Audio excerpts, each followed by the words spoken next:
আসসালামু আলাইকুম এভরিওয়ান, কেমন আছেন? দেশের বাড়ি কাঠের চুলায় লাকড়িতে রান্না, মানে মাটির চুলায় কাঠ দিয়ে রান্না করা হয়। তো প্রথমেই দেখুন, মানে ভাত বসিয়ে দিয়েছি একটা পাতিলে, ভাতে বলক চলে আসছে। তো খুলনা বাগেরহাটের রান্না যে দেখতে চান, এই ভিডিওটা অবশ্যই সম্পূর্ণ দেখবেন। আর এই চুলাটা নিজে মানে হাত দিয়ে বানানো, খুব সুন্দর ডিজাইন করে, আর এত সুন্দর জ্বলতেছে কাঠ।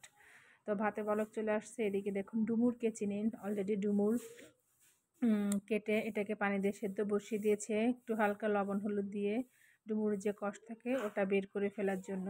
তো এটা ফেলে দিয়ে দেন প্রপারলি রান্নাটা পরবর্তীতে করা হবে। তো হাফ সেদ্ধ হয়ে যাবে এই পানিটা একটু সেদ্ধ করে ফেলে দিলে।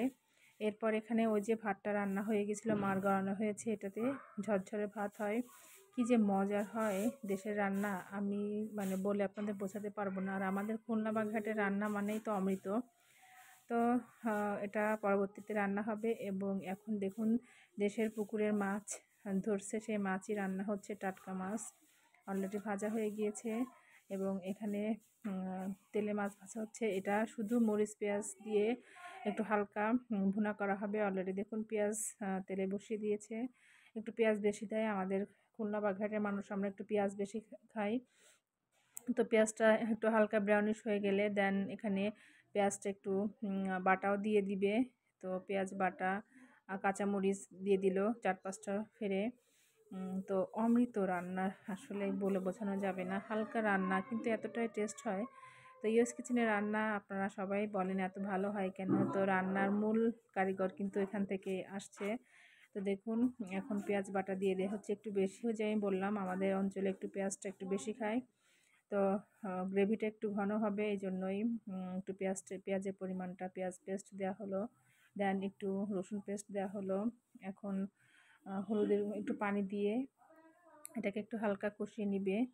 তো যাই হোক, এটা একটু কষিয়ে দেন বাকি যে মশলা থাকে আর কিছুই না, এখন একটু গুঁড়া মশলা অ্যাড করবে। তার ভিতর শুধু আমাদের এই রকম মাছ ভুনা হলে জাস্ট পেঁয়াজ মরিচটাই একটু বেশি থাকে। তো পেঁয়াজ মরিচ পেস্ট এবং রসুন পেস্টটা একটু কষিয়ে দেন হলুদ গুঁড়া অ্যাড করে দিল। তো হলুদ গুঁড়া অ্যাড করে আর একটু এখন দিবে শুকনো মরিচের গুঁড়া। তো এই তো রান্নার প্রসেসিংটা দেখুন কত সুন্দর। আর মানে কাঠের রান্না তো খুব সময়ও লাগে না, মাটির চুলাইতে কাঠ দিয়ে রান্না করলে খুব অল্প টাইমে হয়ে যায়।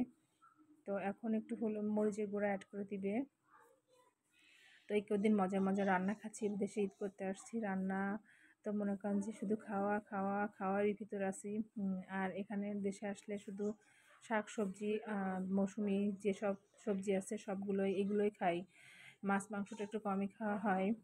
তো এই রান্না এবং এখন টাটকা মানে গাছের টমেটো অ্যাড করে দিল।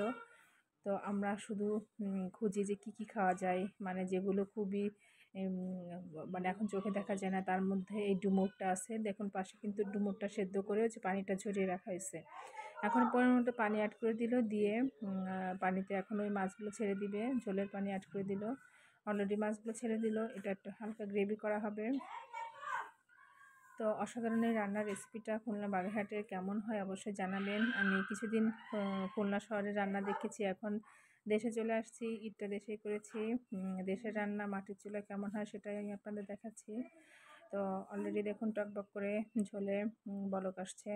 এখন প্রায় 1-2 মিনিট জাল করে এটাকে নামিয়ে ফেলা হচ্ছে। খুবই সুন্দর আমি এই হালকা গ্রেভিটা যে এতই মজার হয়, আর কিছুই লাগে না। মাছ মাংসকে হার মানাবে, আমি সবসময় এই কথাটাই বলি। তো দেখুন কি সুন্দর কাঠ জ্বলতেছে, মানে একদম আমার মনে হয় হাতে ধরে আমি দেখছি এখানে 5 থেকে 6 মিনিটের মধ্যে এই মাছ ভুনাটা হয়ে গেল। তো এখন অলরেডি মানে যতটুক গ্রেভি রাখার দরকার ছিল অতটুকুই রাখা হয়ে গেছে, এখন নামিয়ে ফেলবে। তো নামিয়ে এখন লাস্ট ফিনিশিং কী হয় সেটাই আমি আপনাদের দেখাবো।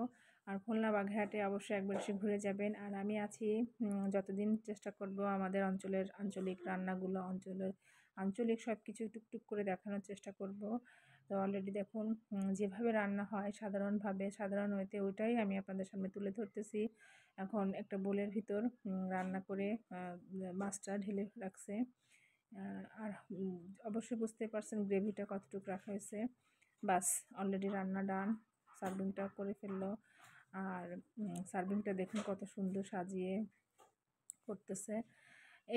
এটার ভিতরেই একটা মানে হাতের ছোঁয়া কি যে অমৃত, আসলে বলে বোঝানো যাবে না। তো এখন যেহেতু আমাদের দেশের বাড়ি কেউ থাকে না, ও আমাদের দেশের বাড়িটা দেখাশোনা করে, আমরা আসলে ওই রান্না বান্না করে আমাদের খাওয়াই। তো দেখুন অলরেডি রান্না হয়ে গেলে, ওর হাতে রান্না খুবই মজার হয়। আর রান্নাটা আমি বলতে ভুলে গেছি, আমার ভাবিও একটু হেল্প করেছে। ওকে, সবাই ভালো থাকবেন, আল্লাহ হাফেজ।